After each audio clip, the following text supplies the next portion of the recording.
We have in the studio of POV Television today the State Project Coordinator of RAAMP. RAAMP standing for Rural Access and Agricultural Marketing Project. Mr. Sunday Adunmo, you're welcome. Thank you for having me. Yeah, there are being here. Thank you very much. There are questions about RAAMP project in Ekiti State. Some are questioning what roles have been done, what roles have not been done, and that's why you are here to shed light. So you're welcome. Thank you. Yeah, let me start by appreciating God for His grace, because the Bible says, I slept and I woke up because for God sustained me. Let us appreciate Him for His sustainability, and at the same time thank you for the good job that you are doing, because I was overly happy when I saw POV TV. I said, POV TV in Ekiti, this is a good one. We want to have more of this. Thank you. Yes, straight to the point. RAAMP is Rural Access and Agricultural Marketing Project. Our aim objective is to create access to farmers to bring their produce to the market. Two, the second aspect of it is the marketing. The marketing aspect of it is financed by AFD, that is French Development Agency.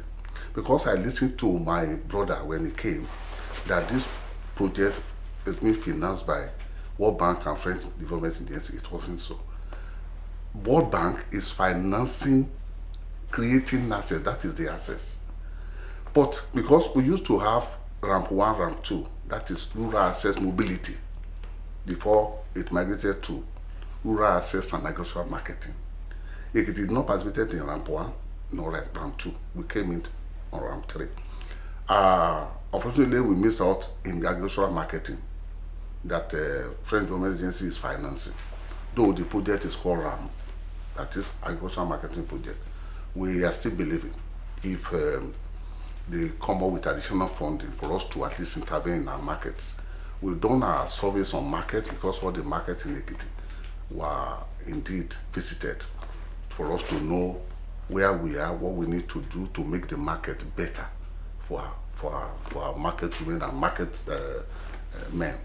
Because now, because you can't create access for farmers alone to bring their produce out to where? To the market.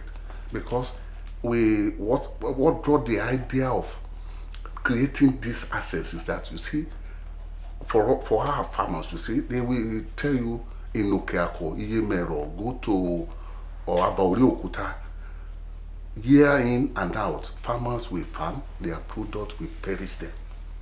Some of these vegetable goods that are supposed to get to market a day or two during the rainy season will be stocked.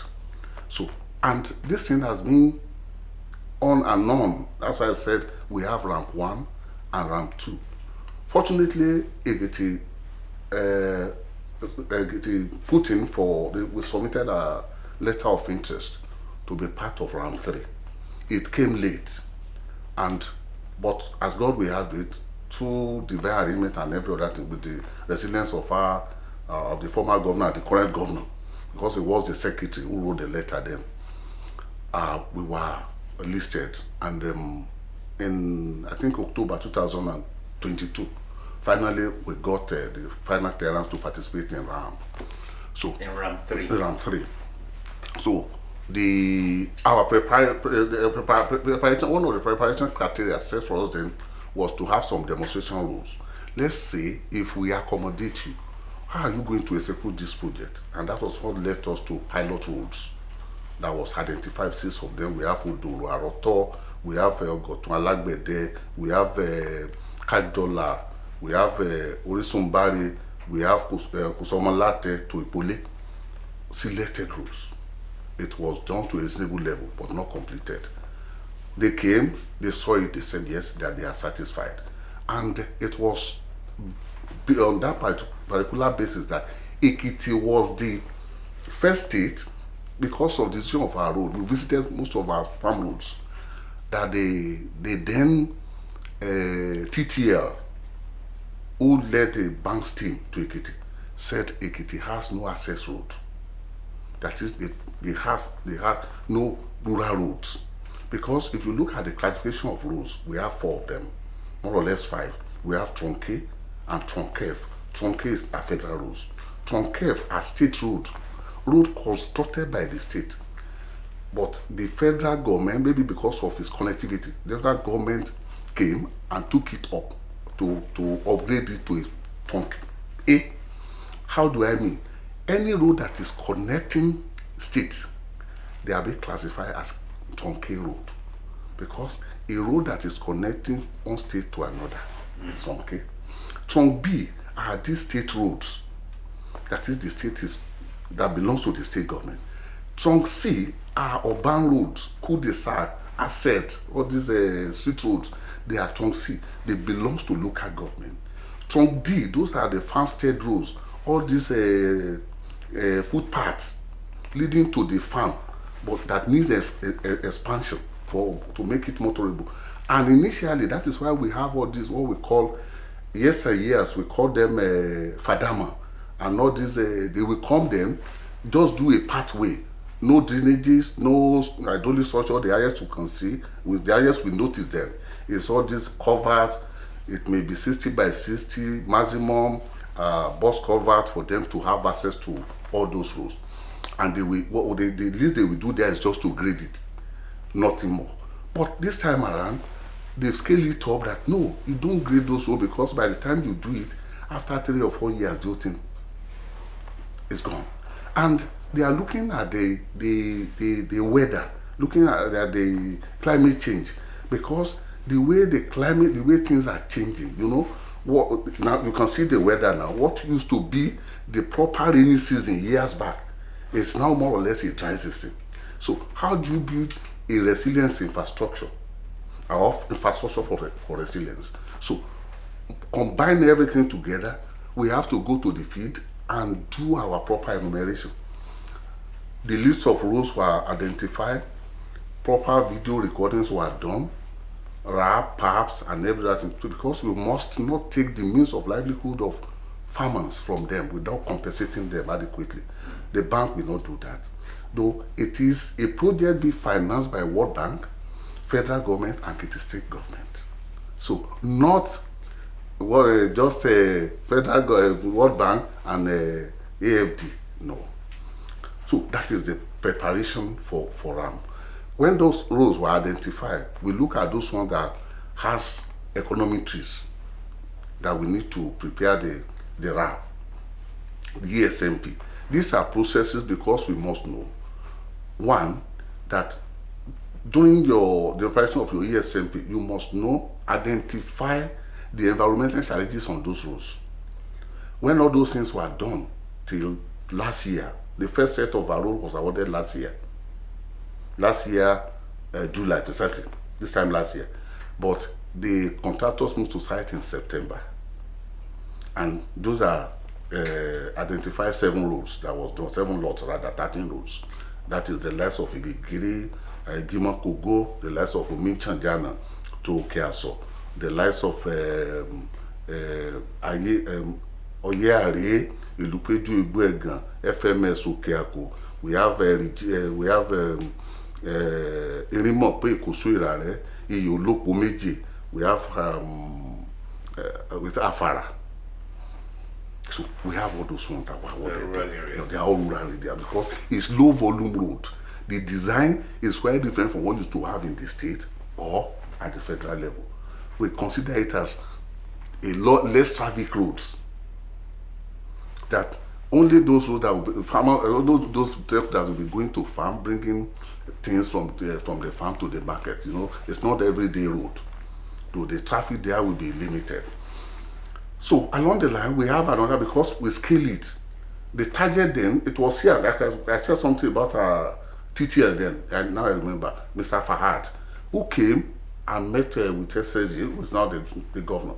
So that is why we keep on saying something new about continuity, something new about the present governor, something new about the ability in him to deliver, because it was part of that particular process. So it was so easy for him to know the importance of this thing, because we went around those communities even during the campaign that brought him to power, that look, these are our agitations, these are things that we need from you. And he made promises that look, yes, the man that is going to handle it is here by the special grace of God, We are doing it together. I don't lie to people. If I'm not going to do it, I will say it. He said it to all the villages there. And that was why. And we have one principle in our offices, because we are operating in 19 states. It's a uniform thing. What we normally do is you put them on a scale. You have a dashboard that has a map of a state. Then you now connect those roads, linking those roads to at least an urban road.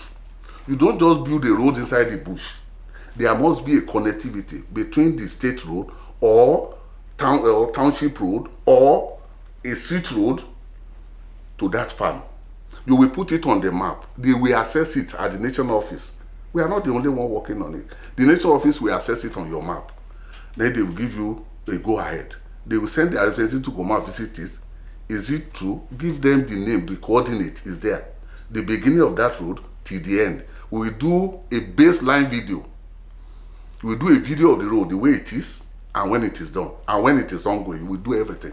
You submit it before they clear it. So you don't have grace to work in only one local government and leaving the other local government untouched. So we are moving from one local government to other. I can tell you we are in almost 14 local government now. We are left with only F1. We'll be moving to F1 next, and Omo. So we go around, connect those roads to local government or state road. We have another intervention, because we have about 4 interventions in our project. We have backlog. That is the one we are working on 131.45 feet. That is total length of road that we are doing as of today. Total what? 131.58 kilometer that we are working on. The idea of 1,000 kilometers that was promised since last year. Yeah, since last year. Because we've done 3 phases now. The first one was 65.5. The second one came around 31.51. The third one came around 35.5 or thereabout. Altogether. Can I have this list properly? The first one, 65 kilometer. Okay. The other one is 31 kilometer. The second one is 35 kilometer. That have been built. That we are working on. Oh, that you are working on? Yeah, that I'm working on. 65, yes. 31, 35. Yes, that we are working on. It's in phases. We have another set that is coming now. We have them broken down in different stages, in different phases. So also the intervention, we are working on backlog. We have about 450 kilometers of sport improvement. Sport improvement, how do we classify sport improvement? Like I said, we have 4 interventions. Sport improvement, there are roads that has been done before, maybe asphalted years back or yesteryears, that are still manageable. But what you need to do is look at the hydraulic structures. Maybe you have to introduce culverts or introduce drainages because of build-up that has come up, or you need to change the cover. Maybe they have 60 by 60 cover before you have to introduce 900 or 750, depending on the volume of water that is coming there. Or maybe their surface has been eroded that you need to change. You cut it, fix it, and overlay. You spot and improve it. We have what we call routine maintenance. Do we have any road that qualifies for routine maintenance in Ekiti? No. So we left that one aside. We have another one we call upgrade. Upgrade our roads, candidate roads that maybe during Fadama it was done. Every structures are in place. That is, I mean by hydraulic structures, that is the drainage, this culvert or whatever.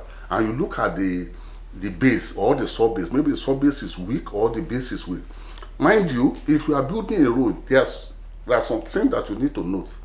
What are these things? One, the capacity of the carried design capacity of that road must be determined. Because if it is not determined, definitely the road will have issue. And that is why you see most of the roads we are having in Ekiti. Most of them, if not only in Nigeria. I can tell you the issue of roads in Nigeria because I've been in construction since 1989. You are an engineer? Yeah. I'm not an engineer, but I'm a field assessor. I call it monitoring and evaluation for almost 40 years. Within and outside the country. I did it in Nigeria, I did it in Uganda, I did it in Israel. So So I have that particular knowledge of major dualization that was done in Nigeria because I participated in some. So when you look at that, then by the time you have that particular background information of the type of vehicle, the type of road, the type of job that is to be done on the road, it gives you free access when you are working. You can go to bed your contract. It's not important you have a competent contractor to handle your work and the supervising consultant. And as long as they are doing their job, then you have no issue. Yours is just to make sure that they follow the code. You make sure they follow their work plan. Now, the size of the roads that we are building in RAAMP is far, far different from what we have in this state. The width of our road is 6 meters, 3 meters, when 1 meter for shoulder here and 1 meter for another shoulder the other end. Unlike 7.5 that you normally have in the state. Okay. Then 1.5 and 1.5. Okay. In addition, when you are doing that, we don't do stone-based road. We don't do stone-based road. Why? Yeah, because it's, like I said, it's low volume road. The cost is minimal. The cost can be, the cost is something that is not determined by you. They look at your environment. The cost you have here is the same cost you'll be having in Ondo. It was as if we look at the regions. So that if they are giving you that your cost must not be more than so amount of money, look at the type of surfacing that we are going to build. In surfacing, look at it because what was agreed in the PIM, that is the material that is guiding us in what we are doing, and the pad. That is, you have there, it's either you use 18 asphalt, which is 30 mm, not 40. I will come to asphalt later because I want you to know, these are just background information about what we are doing. So, you look, it's either you use 18 asphalt just to seal it, because they believe that whatever a road is a function of the sub-base, subgrade, and base.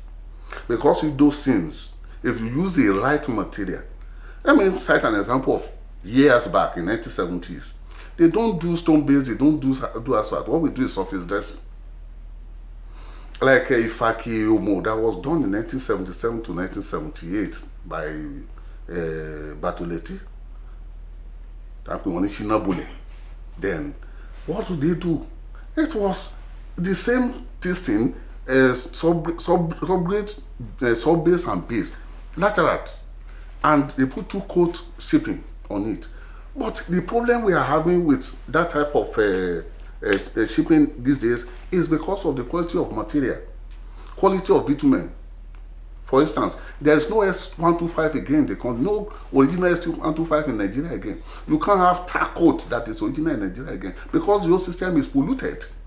And this began when I think I was in we designed Benin Shagam then. We were working in Benin, that was 1993-94. That was when the problem started in Kaduna. Where we used to get our bitumen it was locally sourced before because we produced bitumen in Nigeria. In Kaduna, that is where every company do load the bitumen. So that was when they had an issue. And bitumen then was 619 naira per ton. I still remember, just like yesterday. Were you with RAAMP at that time? No, RAAMP just came 2 years ago. I was on a different field working with the company before I joined politics. Okay.